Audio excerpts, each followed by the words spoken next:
Hey everyone, Hannah here. Welcome back to Finance and Fun Stuff. And today I want to talk about our October 2023 finance update.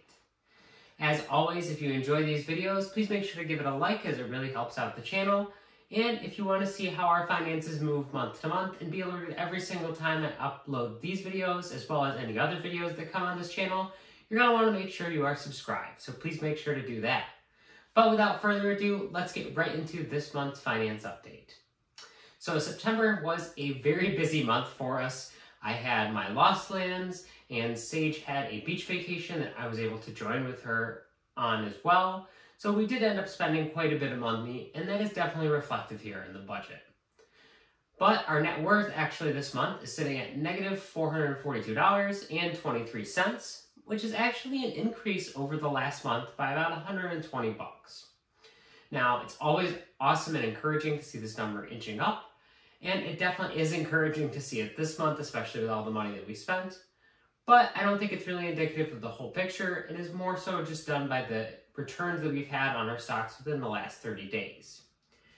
Some better metrics to look at in terms of how your money is coming out of your account is obviously spending. And spending is something that I love going over with all of you on these finance updates because it holds both me and my wife accountable. And man, do I need some accountability for the last 30 days. So taking a look at our spending for the month of September, we can see that my wants has just ballooned to an unreasonable amount. I am not going to contest the fact that this is an absolutely ridiculous number to be sitting up there. And although this is kind of like my big hurrah of the year, and I knew it was going to be, I didn't prepare for that as much as I would want to. In fact, I didn't really prepare for it at all.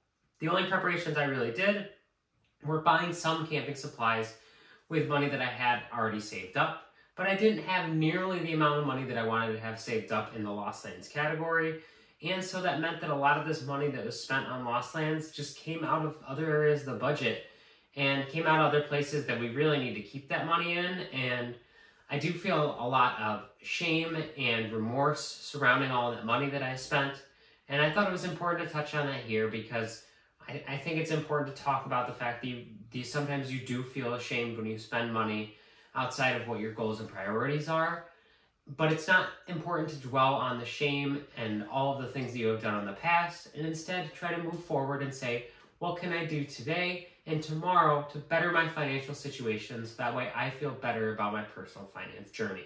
On the opposite end here, the beach trip actually ended up coming in pretty cheap, all things considered, considering we were down there in North Carolina for a pretty long amount of time, and I had a $250 plane ticket in here. I consider that really, really good, and I think that's going to be really helpful for us planning for it for next year, because we do love going on this vacation, and now that we have somewhat of a benchmark, we can add a little bit to that and then save for that over the coming months, and I think it will be really helpful for next year.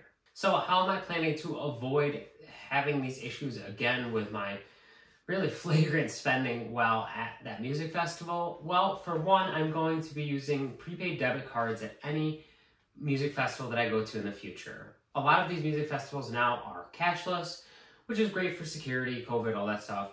But unfortunately, it does mean that it's incredibly difficult to track how much money you are spending. And so because of that, you end up spending way more than you think. And as much as I would love to be consistent with YNAB while I am at the event, it's really just not going to be something that is going to be able for me to do moving forward because I'm so in the moment and want to enjoy it. I don't want to be taken out of it. But I think having a prepaid debit card, or multiple even, so I could split it up, this is for day 1, day 2, day 3, and day 4, I think would really help me stay on track and know that, all right, this is all the money I have for this day. I need to go and eat food at camp because otherwise I'm not going to have enough money to be able to buy that merch that I desperately wanted. Although I will say one victory for me at Lost Lands this year was not buying any merch, but that's just because I was able to get level up merch the month beforehand, and that was a trade-off with my wife, so that doesn't even really count.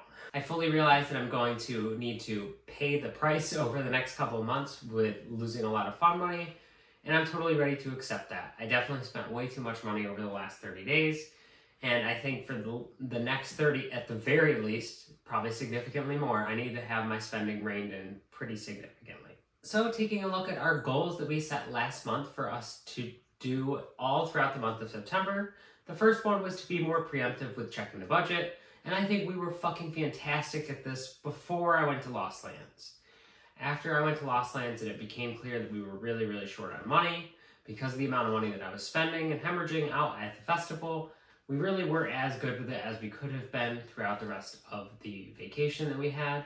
And that's because we were thinking that we were going to be getting new checks and coming in the next couple weeks. And that's really not a good way to live life. And that's really because I spent all that money on Lost Lands to begin with. So I think moving forward, we will be very good with checking the budget, especially because we've really had such a shock with looking at our budget over the last 30 days, that I think this won't be a problem as much next month. And the second goal we had last month was to have money left over in Lost Lands and the beach. Again, did not happen in the slightest, with both me getting a plane ticket instead of driving and me having spent so much money at Lost Lands. We just really did not have any money left over in those categories, and in fact went significantly red on those categories. So I think we need to learn from this, and if I want to be able to do these kind of experiences like Lost Lands, where it is an intense camping festival, then I need to be able to prepare for it financially like we did for Moonrise beforehand, so that way I don't feel regret about going to the festival. Next up, I want to talk about our goals for the month of October. First up, it's going to sound completely crazy and irrational with how I am, but I want to have my wants be only at $10 for the month of October. I think this is more than reasonable. $5 every paycheck as kind of comeuppance for how much money I spent at Lost Lands. I think this is something that I could talk about with my wife every single month, and we can decide, okay, maybe this month we want to up it to $10 every paycheck and double the fun money that I'm going to get. But regardless, for right now, I only need to be putting in $5 every single paycheck because I really can't afford to spend any more than that, and I shouldn't even spend the $5, but I think it's important to have at least something in there so I can show myself, all right, if I save this money over the course of a few months, I can still buy a concert ticket and go to a show that I'm really excited about. I think learning to save that money in there instead of just spend it immediately is going to be really helpful moving forward. The second goal we have for our budget is more abstract here, and that is to create a better bedrock moving forward. So because our budget is completely devastated right now, and I had to borrow a lot of money from a lot of categories that are going to need to get spent in the next 30 to 60 or 90 days, I definitely am going to be looking at our budget and figuring out how to make a better bedrock for us. That means not spending as much money on everything that we can, including groceries and right down to every single dollar. But that also means supercharging the budget and putting a little extra money in there.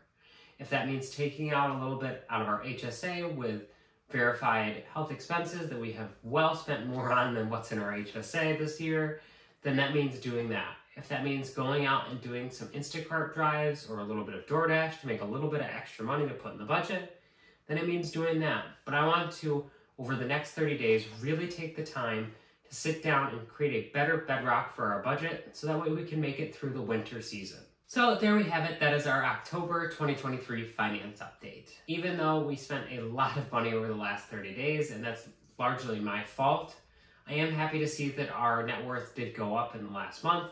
And if I can somehow, by the grace of God, make our net worth at least stay fairly stagnant over the next 30 days, considering we have Abe's surgery, I will consider that a huge win. You're going to want to make sure you are subscribed so that way you can see how our finances change in the next 30 days and see how much we can dig ourselves out of this hole that I have put us in. Thank you all so much for watching, and as always, I appreciate all of you seeing all of our finances and giving me accountability. I really do think it helps. And I think moving forward, I need to be checking in with our finances more regularly. And I think these videos are a great way to do that. Thank you all so much for watching, and take care.